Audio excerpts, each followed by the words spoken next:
శ్రీమద్భగవద్గీత ప్రథమ అధ్యాయः అర్జున విషాదయోగः 24-25 శ్లోకము తాత్పర్యము. సంజయ ఉవాచ ఏవముక్తో ఋషికేశోః గుడాకేశేన భారత సేనయోరుభయోర్मध्ये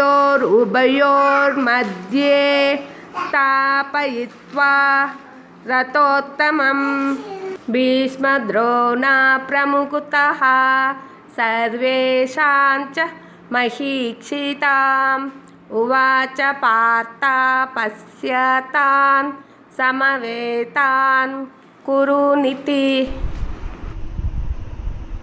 సంజయుడు పలికెను, ఓ ధృతరాష్ట్ర, అర్జునుని కోరిక మేరకు శ్రీకృష్ణుడు ఆ దివ్యరథమును భీష్మద్రోణులకు ఆ పక్షమునందలి మహారాజులందరికీ ఎదురుగా ఉభయసేనల మధ్య నిలిపెను. పిదప అతడు అర్జునునితో, పార్థ, ఇక్కడ సమావేశమైన ఈ కౌరవ వీరులందరినీ పరికింపుము అని నుడివెను.